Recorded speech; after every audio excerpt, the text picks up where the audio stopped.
What we have is we could hook to the front or we could hook to the back.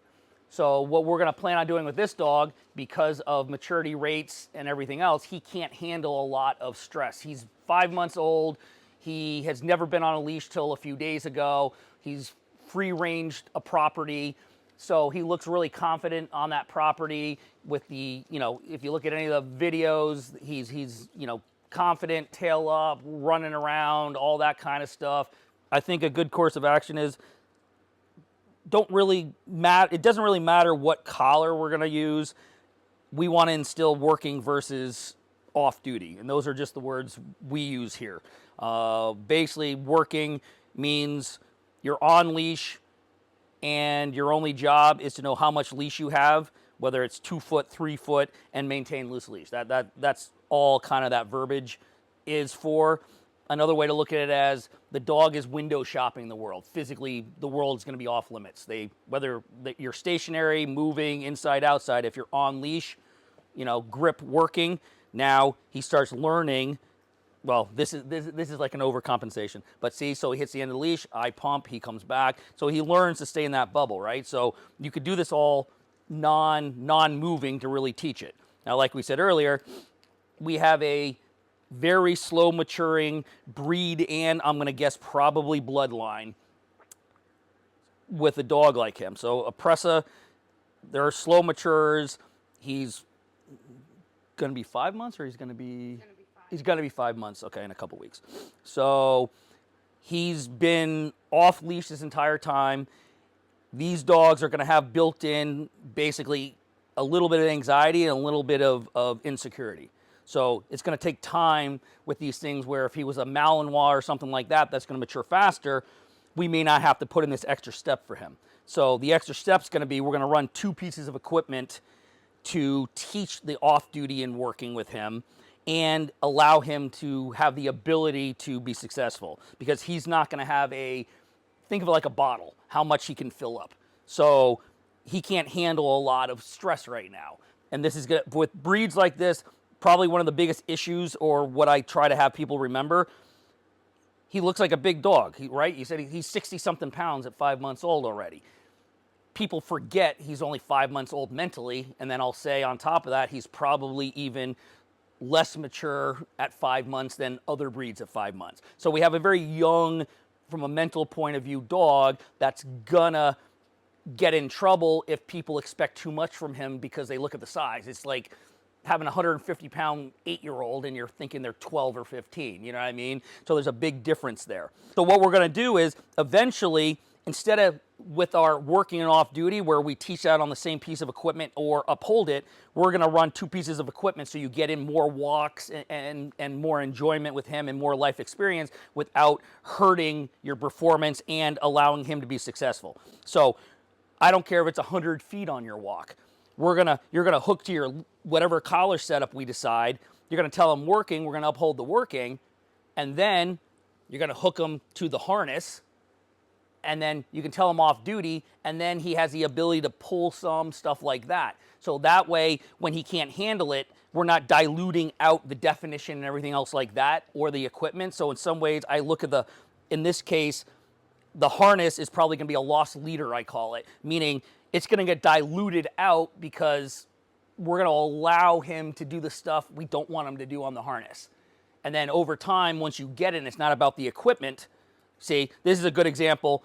He's not like antsy, like you see very insecure or high drive dogs, but because I have him here on leash, he doesn't know to not wander, because he's quote a wanderer, as the breeder said. So he just doesn't quite know what to do because he just can't go, well, what's that over there? So no problem. It's just little stuff we got to teach him, right? So I don't know if we mentioned it before on the videos you sent me. When he was at the breeders, running around, tail up, all excited, stuff like that. It's because he had enough control that he felt comfortable because he can control the factors. Just putting a dog on leash in some ways takes away part of their control, and if he doesn't trust the other person on the other end of the leash, he's gonna get nervous. So that, quote, disobedience, if you will, by pulling on the leash and kind of digging in, I don't look at it as disobedience in terms of screw you, I don't want to do what you want. It's more in terms of he's getting overloaded. And my opinion as a good leader, you can compromise and even lose at the end of the day because you're looking at the big picture. So he's not, quote, flipping me the bird. He doesn't know what to do. So how we can handle that is, okay, we're starting to reach my limit. So that's where I just go, grip, collar. I unhook him. I'm gonna choose something like a back harness, good boy. And I'm gonna go grip, off duty. And then if we were on a long walk, let's just say, you put him on this. So now he can kind of walk around. He doesn't have to have the rules of the working like we're trying to instill in him. And then he recovers a little bit, has his off duty, and then you click back to the collar, tell him working, get some more out of him, go back. So you're going to use the tool to help you shape it, but along the way, you're not diluting out the control of the collar. Now, we just fitted this on him. This, like I said, this is a harness you could hook to the front, the back. I like these particular harnesses only because they're a minimal footprint. A lot of them have like a plate here, here.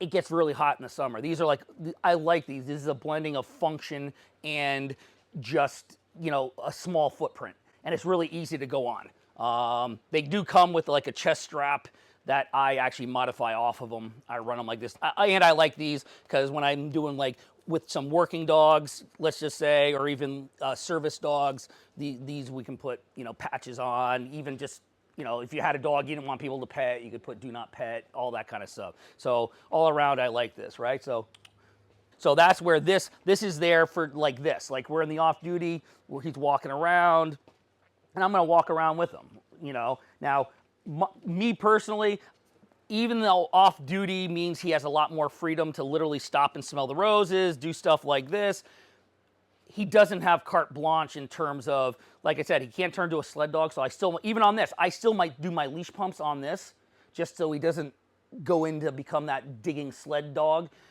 And also, too, we meander, we do whatever, but we're not going to go the opposite direction if you want to go that way. So he can't just suddenly say, yep, we're changing the plan and we're heading this way. Right. So think of it, he doesn't have total freedom. He's on his lunch break type idea. Yeah. You know what I mean? Because we're still out and about, so there still has to be some rules. So we can have the same verbiage, right? So we could try the working with him, right? So I can go, grip, working, good. So we walk along. So, see, I can still even put in the leash pump, see? He's still short steps. It's just on harnesses, especially back harnesses, you don't have the head control. So right. Body controls the mind controls the body. So we control the head, we can control mental states and stuff like that. So like this, right? So I'm just following him around. If we were, running the collar and I put in, officially grip working, then I'd stand here and I do all my leash pumps and stuff like that. So if we want some control, we switch back. Oh, now let's try this. So grip, working. Come on, good. So a little leash pump, see? So I don't want him to drag either though. So dragging behind is the same as pulling in front, but he's keeping my pace, we're loose leash. This is what we would do, right? So grip, there you go, good. Grip, working. So now, see, that's a little, right, see, so a little speed up, see, now, good boy. But see, it's all about the ons, offs. So a good way to do this, see now, see, good, good, see, good. So good, good, good boy, good. So if I'm just practicing my technique, obviously I'm not going to walk backwards when we're out and about, but it allows me to do my timing. So the difference there was I'm not expecting him to fully do it yet because, see, little leash pump, good boy. See, pressure, so it's hard to see. Even if we were sideways on the camera, it's something hard to see. So he was starting to add pressure. I was pumping. The second he even tried to turn off that pressure, I stopped and said, good boy. And if you notice, every time I said good, he sped up. So it's all about the on, off. As soon as you start doing this, he's digging in and you're digging in. An older dog who just has more natural confidence, you could sit there and have that kind of, okay, I'm not moving. Okay, we'll have this conversation. We'll do it. With him, it's just going to exponentially give him more anxiety. So that's where, once again, as a good leader, knowing what the dog needs in the moment is being a good leader. So we get in our work, but if you keep hitting that spot, go, okay, we got to figure out how we get over that spot, but don't keep causing more. Boom, that's where you hook. Boom, we'll hook over to here. Okay, we get it. You know, there you go, off duty. So grip, off duty, which once again, he doesn't know yet. But see, if I start cueing him, good. So see, we're getting a lot more confidence on leash now. The tail's up now, where where a little while ago we were getting a big contrast. Leash, tail wasn't tucked, but it was definitely down. As soon as I unhooked the leash, the tail would come right up. That's him being him before, where he never had a leash. So as soon as the leash comes off, he feels like he has a lot more control, which gives him confidence. Right. So if I'm doing my leash pumps and he's just not moving, shutting Yep. down, that's when I switch. So, and it is a judgment call. There's a big difference between going, yep, don't want to do this, and shutting down, right? So it's always going to be a judgment call. Yeah, shutting down, you throw the emergency bleed off switch, whatever that is, compromise, he wins, pick up, but it's not about winning and losing.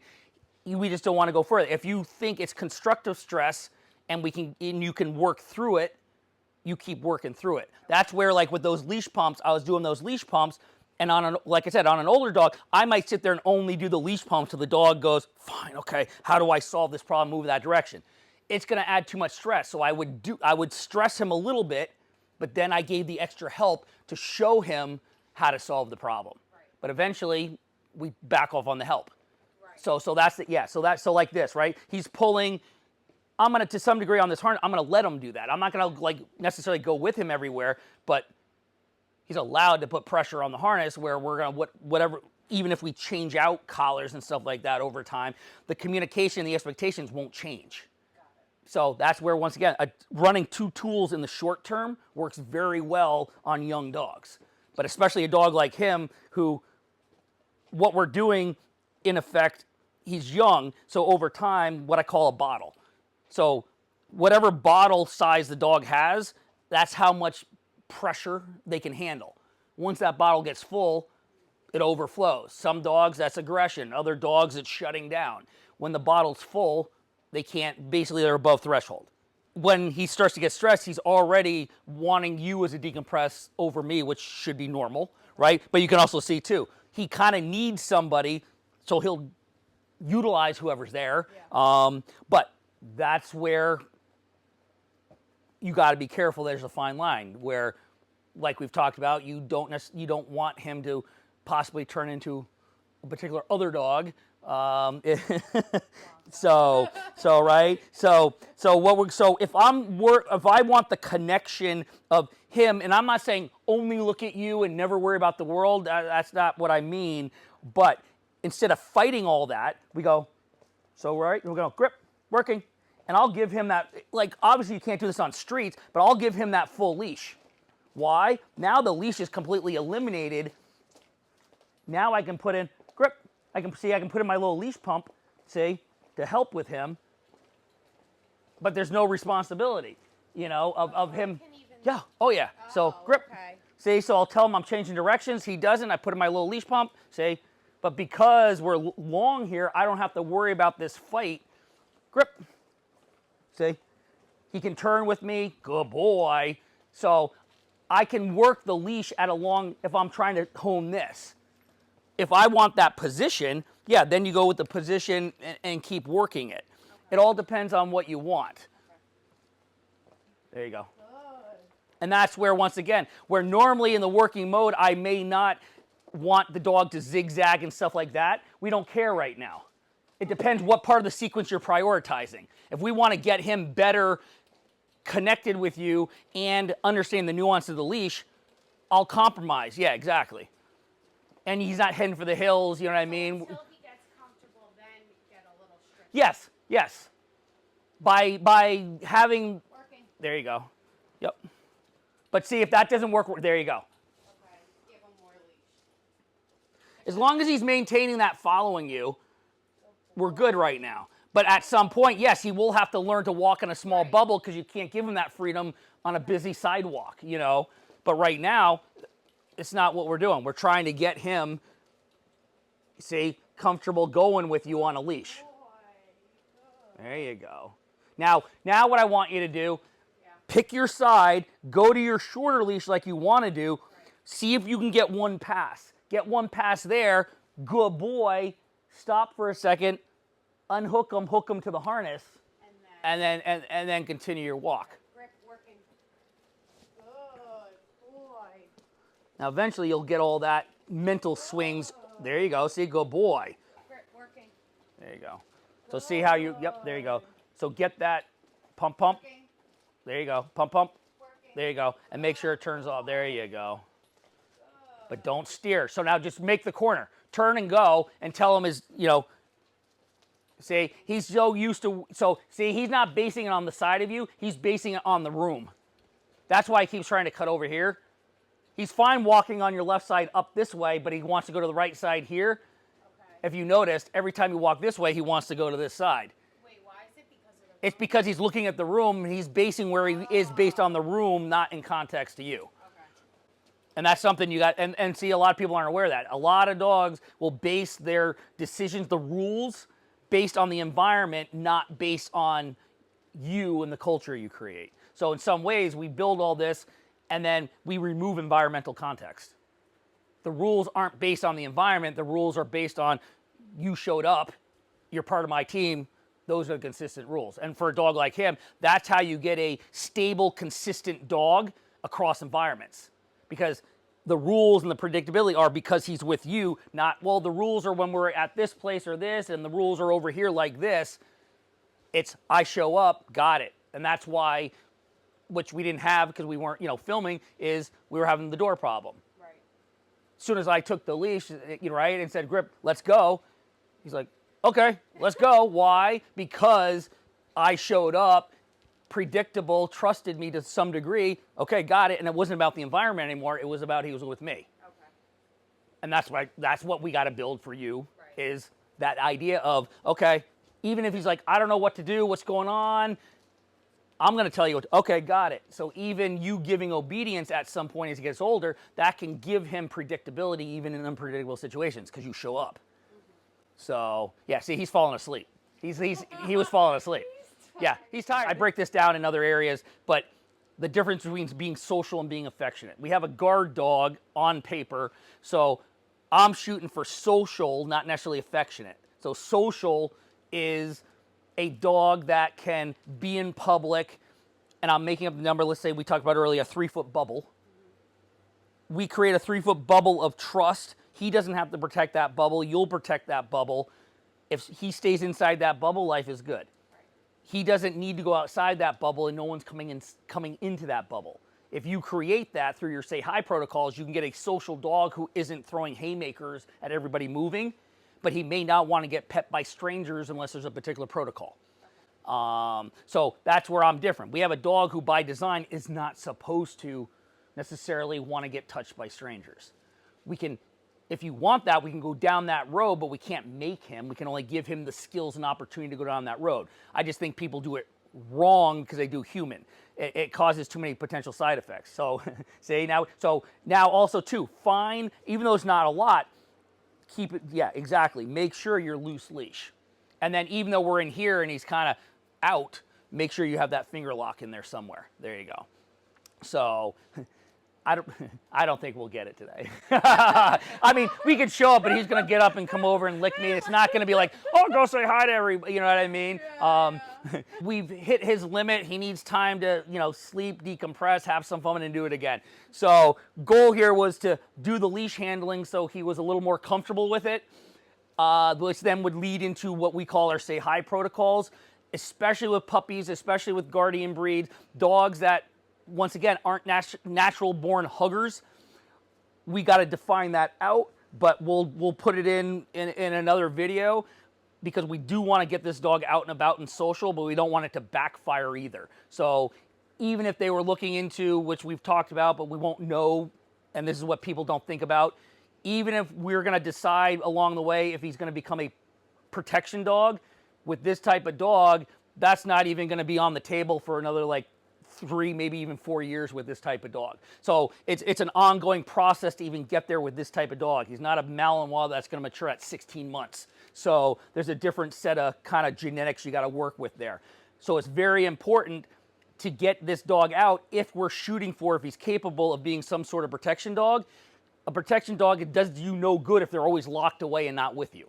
So there's a balance on having a social dog that can be out there with you in order to do its job of protecting you. So we have a lot of work to do with this dog to get him social, which will break down the definition of that. But it's all in how you do it. You can create the expectations so the genetics don't kick in and backfire. So, but yeah, he's asleep. See, he's asleep, and we only worked in this small little range here. This is all mental work with a dog like him. But you gotta, and also too, his demeanor. A lot of people are gonna go, well, look kind of how, not slinky, but kind of look how timid he is. Look at his tail is down.